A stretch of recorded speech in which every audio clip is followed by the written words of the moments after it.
देखिए, Delhi Sikh gurdwara management committee मानवता की सेवा के लिए है। जब अन्नदाता सड़कों पर बैठा है, हमारा अखलाकी फ़र्ज बनता है। देश में जब जब भी कोई आंदोलन हुआ, दिल्ली सिख गुरुद्वारा मैनेजमेंट कमेटी ने उस आंदोलन की बैकबोन बनकर उनके लंगर पानी की व्यवस्था की। आंदोलन हुआ महाराष्ट्र के किसानों का, तमिलनाडु के किसानों का, वन रैंक वन पेंशन के लिए। बंगाल से आए, तमिलनाडु से आए, आंध्र प्रदेश से आए, जब जब भी यहाँ पे लोग आए हमने उनकी सेवा की।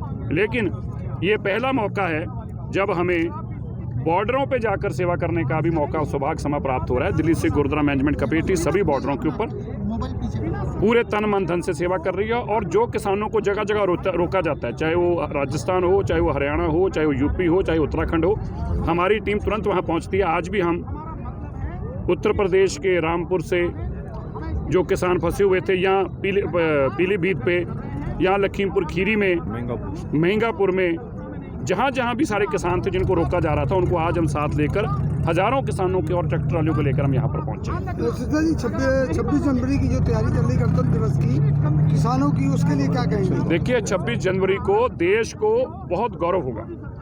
देश को गौरव इसलिए होगा, देश दो कंधों पर टिका हुआ है, एक जवान और दूसरा किसान।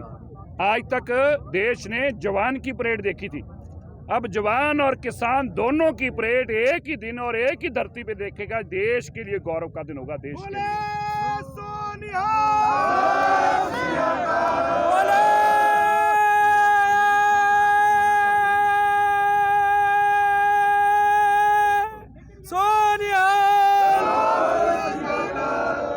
सरकार तो मना कर रही है ना कि किसान ना आए दिल्ली में। सरकार ने अभी तक हाँ किस बात के लिए की थी?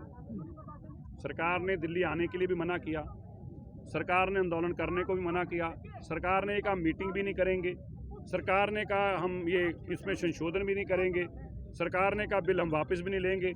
तो पहले सरकार दिल्ली आने की बात से पीछे हटी, फिर मीटिंग की बात से पीछे हटी, फिर संशोधन की बात से पीछे हटी। अब क्या रहेगी? अब दो ही बातें रहेगी ना, एक बिल रद्द करने की और एक दिल्ली में परेड निकालने की। तो दो ही तो रहेगी। पोस्टपोन कर दिया गया था। नहीं करते हैं, बात तो रद्द की है ना, पोस्टपोन की तो है ही नहीं। पोस्टपोन तो सरकार का है ना प्रपोजल, किसानों का तो नहीं है।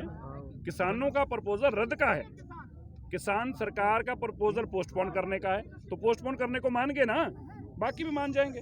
ऐसा है, एक आदमी था, उसके पास एक आदमी उधार पैसे लेने जाता था, रोज उसका कहता था 500 रुपया चाहिए मुझे दे दे, दिवाली का स्टाल लगाना है पटाखों का। कहता दे दूंगा। अगले दिन फिर गया, कह रहा 250 दे दो, 250 का मैंने इंतजाम कर दिया। वो कह रहा दे दूंगा, कोई नहीं चिंता ना कर। अगले दिन फिर गया, कह रहा जी 350 का इंतजाम हो गया, 150 दे दो बस। कह रहा चिंता ना कर, करा दूंगा। अगले दिन फिर गया, कह रहा जी 450 का इंतजाम हो गया, 50 बच्चे, 50 तो दे दो। बोला दे देंगे, चिंता ना कर। गले पड़ गया। बोला यार कमाल होगी, इतनी बार तुम कहते हो दे देंगे दे देंगे। कह रहा नाराज क्यों हो रहा है? कितने पैसे लेने आया था तू? कह रहा 500। कह रहा कितने का इंतजाम हो गया? कह रहा 450। कह रहा किराया ही है ना, कुछ 450 हो गया ना, 50 का भी कराएंगे। तो ये सरकार ने 450 का कर दिया ना, 50 का भी करा लेंगे। गणतंत्र दिवस को तमाम पंजाब से, हरियाणा से ट्रैक्टर और जेसीबी और बुग्गी झोटा तमाम किसान यहाँ लेके आ रहे हैं और कह रहे हैं दिल्ली में जाएंगे, दिल्ली की व्यवस्था अस्त व्यस्त हो जाएगी। देश का पहला गणतंत्र होगा जिसमें इंसान हर जात का, हर धर्म का, हर कित्ते का इस गणतंत्र दिवस में होगा। तो क्या झोटा गणतंत्र दिवस में नहीं आ सकता? अरे बैल तो हमारी शान है, बैल तो किसानी का सबसे बड़ा। अच्छा, पहले तो सारी सरकारें जो चुनाव चिन्ह लेती थी पार्टियां, वो तो मांग कर लेती थी कि बैल मिल जाए या गाय मिल जाए, क्योंकि जो सम्मानित हैं उनमें से कुछ चुनाव चिन्ह मिल जाए।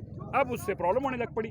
तो भैया ऐसा तो मत करो ना, जब तुम्हें चाहिए तो अच्छा है और जब हमें चाहिए तो बुरा हो गया। सीता जी, आज लखनऊ और भोपाल में किसानों को तमाम लाठियां बरसाई गई, आंदोलन करने से रोका गया। क्या दिल्ली में अगर ऐसी स्थिति हो गई तो आप लोग क्या करेंगे? देखिए, पहले तो मैं आपको इस बात के लिए धन्यवाद करता हूं देश की सरकारों का कि कम से कम उन्होंने ये तो माना कि पंजाब हरियाणा का नहीं है। लखनऊ में और भोपाल में भी डंडे चलाने पड़ रहे हैं। अभी थोड़ी देर में तमिलनाडु में और आंध्रा में भी चलाने पड़ेंगे, फिर मणिपुर और सिक्किम में भी चलाने पड़ेंगे, फिर गोवा में भी चलाने पड़ेंगे। और फिर सरकार कहेगी है तो देश का आंदोलन पर चंद लोगों का है। तो सरकार ने तो कम से कम, सरकार को ये तो पता चलेगा देश का आंदोलन, हमें डंडे मार लें पर देश सरकार मान तो ले कि है तो देश का आंदोलन। इसलिए चिंता ना करो, दिल्ली के अंदर भी हर देशवासी पहुंचेगा, हर देशवासी।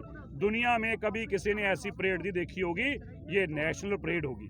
ये नेशनल परेड है। क्यों? क्योंकि जो किसान इस यहाँ पे परेड कर रहा है, उसका बेटा बॉर्डर पे अपनी जान निछावर करने के लिए खड़ा हुआ है। इससे सुंदर नज़ारा नहीं हो सकता। बेटा बॉर्डर पे और पिता परेड ग्राउंड में, इससे सुंदर नज़ारा नहीं हो सकता। ये भी तो हो सकता है बेटा को और बाप को दोनों को आमना सामना कर दे, जो पुलिस कहीं टकराव की स्थिति आ सकती है। क्यों टकराव होगा भाई? क्यों? कोई रोका अपने जाएगा? अमेरिका के खिलाफ थोड़ा निकाल रहे नहीं, हैं। आपको रोका जाएगा नहीं, जाने पर के लिए, आप लोग कोई अमेरिका थोड़ा जा रहे हैं, अपने देश में तो हैं। टकराव तो होता अगर पाकिस्तान में परेड निकाल रहे होते तो। समझो, अपने तो अपना मुल्क है, यहाँ तो सबको हक है बराबर का। वो लगा रखे ना बैरियर। बैरियर जिन्होंने लगाए वो हटा लेंगे, को पहली बार थोड़ा हटाने इन्होंने। अब तो याद ही हो गया पुलिस, पहले बैरियर लगाने की और फिर बैरियर हटाने की, अब तो आदी हो गई है। तो बड़ा एक्सपर्ट हो गया इस मसले में। धन्यवाद।